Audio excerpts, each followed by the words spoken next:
Ang bibingkoy is dito nyo lang matatagpuan talaga kay Aling Ika. Maraming gumagaya, pero Good day mga kanegosyo.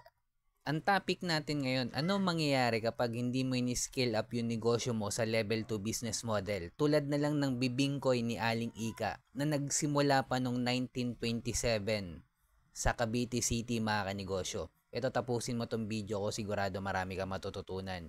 Ito yung mga hindi ko alam nung nagsisimula pa lang ako magnegosyo. Ako nga pala si Jepoy, isang negosyante. Isa rin akong DJ. Kung kailangan nyo palang DJ sa club, sa bar, sa event, message lang kayo dito sa page ko or comment lang kayo. Bilang negosyante, meron akong 10 taon na karanasan na pagkalugi sa pagninegosyo. Tunay na negosyo lang tulad ng sari-sari store, barbecuehan, bilyaran, rental.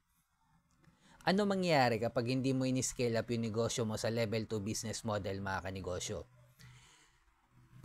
Habang buhay ka sa level 1 mga kanegosyo, ang mangyayari niyan, kahit kumikita ka na at hindi mo alam na pwede pang i-scale up yung negosyo mo sa level 2 business model at doon ka tunay nakikita, applyan to ng franchising, isa lang sa mga to, distribution, manpower, software, licensing, platform business model, isa lang sa mga sinabi ko, focus in one pa rin mga kanegosyo. Kahit naka-focus in one si Aling Ika sa negosyo niyang bibingkoy, pero hindi niya naman in-scale up yung negosyo niya sa level 2 business model, maybe hindi niya alam na meron pa palang i-scale up sa level 2 business model o walang nagsasabi sa kanya. Mga kanegosyo, since 1927, almost 100 years na mga kanegosyo, yung negosyo, pero hindi pa ganun siya lumaki. Bakit? Kasi hindi na scale up yung negosyo sa level 2 business model. Ito mga kanegosyo, may mga negosyong hindi mo may scale up sa level 2 business model. Tulad na lang ng negosyo ko dati. Nagnegosyo po ako ng way back 2015 ng sari-sari store.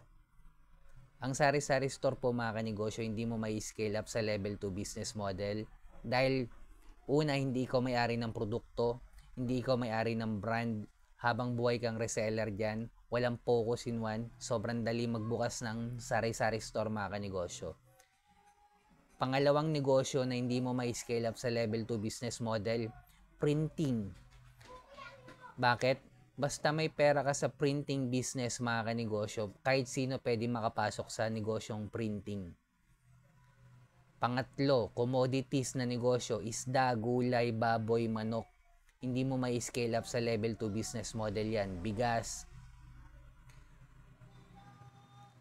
mga dental, clinic, mga therapy clinic mga kanegosyo, hindi mo may scale up sa level 2 business model yan.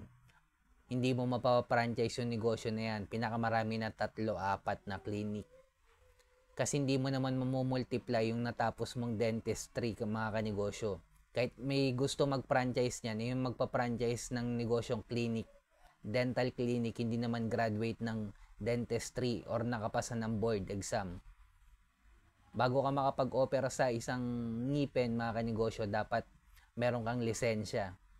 Kahit sabi mo meron pang gusto mag-franchise ng dental clinic mga kanegosyo, kung hindi ka naman nakapagtapos or wala ka ring lisensya sa pag-oopera ng ngipin, hindi ka rin makapag-operate ng negosyong dental clinic. Pero yung negosyo ni Aling Ika mga kanegosyo, una siya yung naka-imbento ng recipe ng bibingkoy. Pangalawa, naka-focus in one sa kanya yung produkto.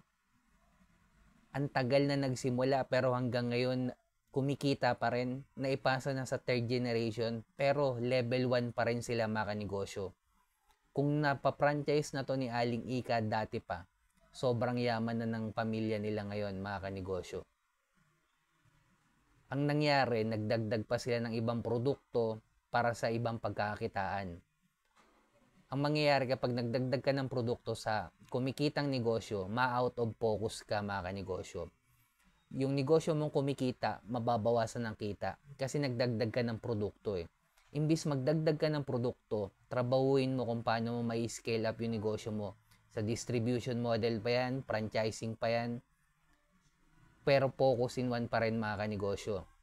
Kaya kung nagsisimula ka pala magnegosyo, focus in one tulad ng ginawa ni Aling Ika. Pero wag mong gagayahin na hindi nila in-scale up or maybe hindi lang talaga nila alam na may level 2 business model pa. I-scale up yung negosyo natin sa level 2 business model. Applyan to ng franchising, distribution, manpower, software, licensing, platform. Bakit gusto ko ma-scale up yung negosyo nyo sa level 2 business model, mga kanegosyo? Dahil ang negosyong hindi lumalaki, mamamatay po yan. At mga kanegosyo, kung gusto mong habang buhay ka lang nasa level 1, mga kanegosyo, walang problema po yan. Pero ang tunay na kitaan, nasa level 2 business model. Meron pa pong level 2 yan, mga kanegosyo. Doon ka tunay nakikita. At syempre, kung umabot ka sa dulo na video na to, kailangan na natin gumawa ng original content dahil kasama na sa trabaho natin to bilang negosyante. At kung dumadanas ka ng pagsubok or struggle, huwag natin kalimutan mag-pray kahit anong religion natin. Ingat tayong lahat. Peace.